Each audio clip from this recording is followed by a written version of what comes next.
这天天刚蒙蒙亮，外面下起了小雨，二丫赶紧穿上雨鞋就往地里跑。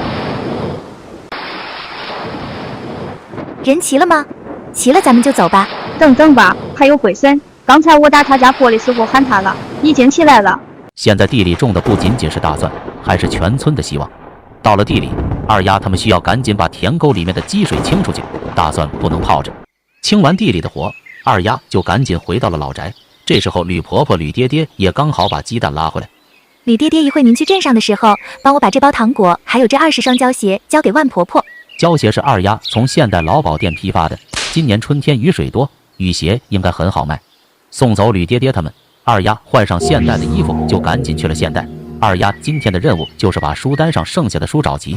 二丫很清楚，想要带领全村致富的法子就是多看书，看多多的书。低于40克的放这边，我订了出生蛋的包装，专门装这种小鸡蛋。最大号的放这边，装礼盒好看，注意区分一下颜色。周姐，咱们这也不是出生蛋啊，怎么订了出生蛋的包装？也不是我想的，但客户老问我说我们没出生蛋，但他们非要说就按最小的那种挑就是了。好吧，按照个头区分，其实也能蒙个77888。反正我不说虚的，我这里是不会跟他们说是出生蛋的，但他们愿意买这种小的，我就给他们装这种小的。不过嘛，因为增加了我们的工作量，我又重新额外设计订购了更高档的包装，这个价格自然也要贵一些。快收拾完，周姐把分好的鸡蛋拍了照给客户发了过去。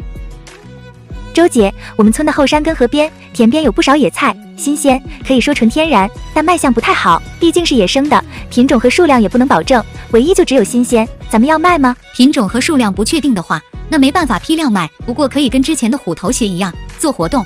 怎么做呢？现在咱们卖的最好的还是土鸡和鸡蛋，目前库存上红薯粉最多，那就做个红薯粉的活动吧。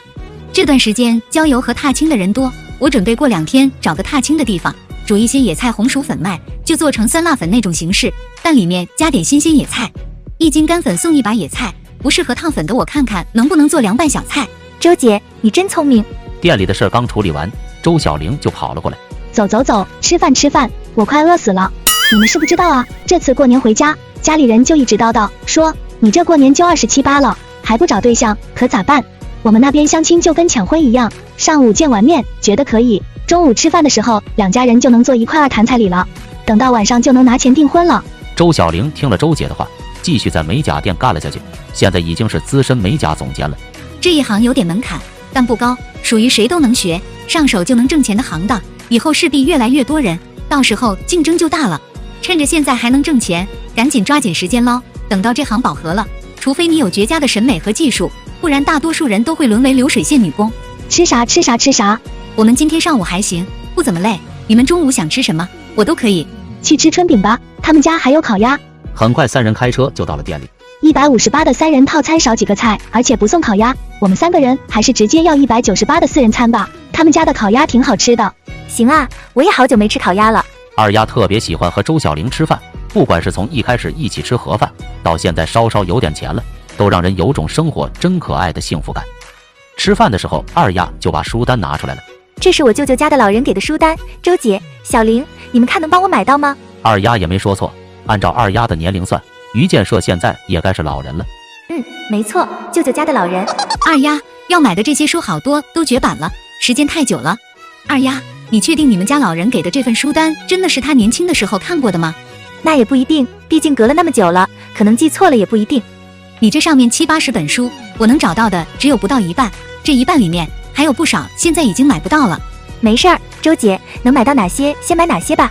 有些书可以直接买，但大多数需要去专门的旧书网或者去论坛找，无论哪种方式，周姐把能找到的都给二丫找来了。快递应该要几天，影印版的别人发给我之后，我直接找人帮你打印好吧，到时候你直接来拿就行。太谢谢了，周姐。吃完饭和周姐、小玲分开后，二丫来到了山下的小仓库，拿出手机跟书单，按照周姐的方式在网上搜索，结果果然有些书就是搜不到的。二丫开始变得有些担心，从最开始拜托别人帮忙搜索卧龙的消息，到后来韩豆豆送来的有关枫桥镇的县制发展史，还有张家湾、姚家村的地理位置，这些偏差都不是很大。二丫试着搜索下她自己的名字，即使加上了身份籍贯包含现在做的红薯粉相关信息，也同样查无此人。难道这就是2个不同的时空？回到姚家村，二丫没有把平行时空的事放在心上，一门心思扑在了姜蒜上。姚家村的报刊栏很快就成了附近村子的打卡圣地。村里好多上了年纪的人不识字，姚金宝说让村里的孩子轮流值班，负责念出报刊栏的内容，给记功分。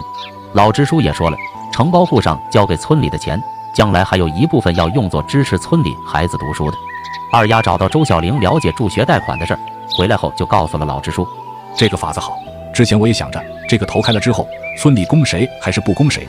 家里困难的肯定要供的，但那些家里有点困难但又不十分困难的，供不供？到时候人人装穷都让村里供该咋办？二丫这个法子好，以后要是实行起来就按这么办，但是不白给，是算借的，等到读完书了再还。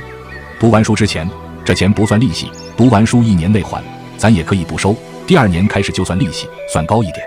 要是再不还，就从他们家工分和粮食里扣。这样好，这样好，我回头就让小冯给写出来，等到咱们收到这一批承包户的分成之后，就这么实施起来。